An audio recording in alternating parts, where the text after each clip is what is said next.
Assalamualaikum warahmatullahi wabarakatuh. Salam sejahtera untuk kita semua. Shalom. Di saat ini saya perwakilan dari kelompok 6 akan membahas materi tentang agregat dalam komunitas kesehatan lansia. Yang pertama, konsep lansia. Menurut WHO, yaitu lansia atau elderly antara usia 60 sampai 74 tahun. Usia tua atau old 75 sampai 90 tahun, dan usia sangat tua atau very old adalah usia lebih dari 90 tahun. Sedangkan menurut Departemen Kesehatan Republik Indonesia ada 3, yaitu lansia presenilis antara usia 45 sampai 59 tahun, lansia yaitu usia 60 tahun ke atas, dan lansia berisiko yaitu usia lebih dari 70 tahun atau lebih usia 60 tahun dengan masalah kesehatan. Berikut adalah proses menua. Proses menua adalah proses menghilangnya secara perlahan kemampuan jaringan untuk memperbaiki diri dan mempertahankan otonomis dan fungsi normal. Proses penuaan dibagi menjadi 2. Yang pertama, penuaan primer, yang kedua, penuaan sekunder. Berikut adalah faktor-faktor penyebab proses penuaan yang dibagi menjadi 3 bagian. Yang pertama, faktor genetik, yang kedua, faktor endogenik, yang ketiga, faktor eksogenik. Faktor eksogenik atau faktor lingkungan dan gaya hidup. Dari ketiga faktor tersebut, itu yang mempengaruhi proses penuaan. Perubahan-perubahan pada lansia. Secara umum, perubahan proses fisiologis, proses menua dibagi menjadi 2 bagian. Yang pertama, perubahan mikro dan perubahan makro. Adapun perubahan per sistem yang dialami oleh lansia. Yang pertama, perubahan sistem pernapasan, yang kedua, perubahan sistem persyarafan, yang ketiga, perubahan sistem kardiovaskuler, yang keempat, perubahan sistem genitourinary, yang kelima, perubahan sistem endokrin, keenam, perubahan sistem pencernaan, yang ketujuh, perubahan sistem muskuloskeletal, yang kedelapan, perubahan sistem integumen, dan yang terakhir, perubahan sistem reproduksi. Konsep keperawatan keluarga. Keluarga adalah kumpulan 2 orang atau lebih yang mempunyai hubungan darah yang sama atau tidak, yang terlibat dalam kehidupan yang terus-menerus, yang tinggal dalam satu atap, mempunyai ikatan emosional, dan mempunyai kewajiban antara satu orang dengan lainnya. Asuhan keperawatan keluarga dengan lansia. Keluarga berperan penting dalam mengendalikan proses penuaan dalam keluarganya, penuaan lansia dalam keluarganya.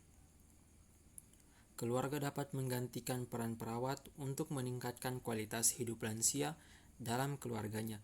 Salah satunya dengan mengendalikan penuaan diri, yaitu dengan cara yang pertama, meningkatkan kualitas hidup lansia, mencegah apa yang dapat dicegah, mengontrol, menunda, dan memperbaiki apa yang tidak dapat dicegah. Yang kedua, memperbaiki gaya hidup dengan mengkombinasikan diet, aktivitas fisik, terapi medis, dan farmakologis. Kegiatan asuhan keperawatan dasar bagi lansia menurut Departemen Kesehatan dimaksudkan untuk memberikan bantuan, bimbingan pengawasan, perlindungan diri, pertolongan kepada lanjut usia secara individu maupun kelompok seperti di rumah atau lingkungan keluarga, panti maupun puskesmas yang diberikan oleh perawat. Untuk asuhan keperawatan yang masih dapat dilakukan oleh anggota keluarga atau petugas sosial yang bukan tenaga keperawatan, diperlukan latihan sebelumnya atau bimbingan langsung pada waktu tenaga keperawatan melakukan asuhan keperawatan di rumah atau di panti. Adapun asuhan keperawatan dasar yang diberikan disesuaikan pada kelompok lanjut usia, apakah lanjut usia aktif atau pasif. Yang pertama, asuhan keperawatan yang diberikan untuk lansia yang masih aktif. Asuhan keperawatan dapat berupa dukungan tentang personal hygiene seperti kebersihan gigi dan mulut atau pembersihan gigi palsu, kebersihan diri termasuk kepala, rambut, badan, kuku, mata, serta telinga, kebersihan lingkungan seperti tempat tidur dan ruangan, makanan yang sesuai, misalnya porsi kecil bergizi, bervariasi, dan mudah dicerna, dan kesegaran jasmani. Yang kedua, untuk lanjut usia yang mengalami pasif yang tergantung pada orang lain. Hal yang perlu diperhatikan dalam memberikan asuhan keperawatan pada lansia pasif pada dasarnya sama seperti lansia aktif, dengan bantuan penuh oleh anggota keluarga atau petugas, khususnya bagi yang lumpuh perlu dicegah agar tidak terjadi dekubitus atau lecet.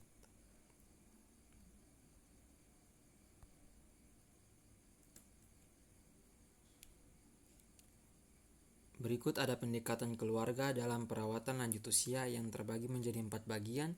Yang pertama pendekatan fisik, yang kedua pendekatan psikis, yang ketiga pendekatan sosial, dan yang terakhir pendekatan spiritual. Tujuan asuhan keperawatan keluarga dengan lanjut usia agar lanjut usia dapat melakukan kegiatan sehari-hari secara mandiri dengan cara yang pertama mempertahankan kesehatan serta kemampuan dari mereka yang usianya telah lanjut dengan jalan perawatan dan pencegahan.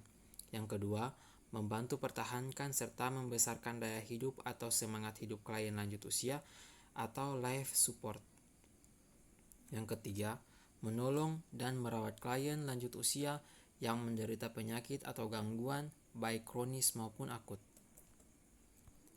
Yang keempat, merangsang para petugas kesehatan untuk dapat mengenal dan menegakkan diagnosa yang tepat dan dini bila mereka menjumpai klien tertentu.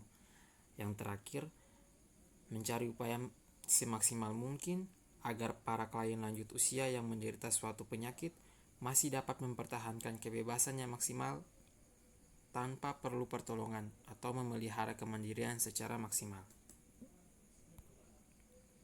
Demikian pembahasan singkat tentang agregat dalam komunitas, dalam hal ini kesehatan lansia. Sekian dan terima kasih.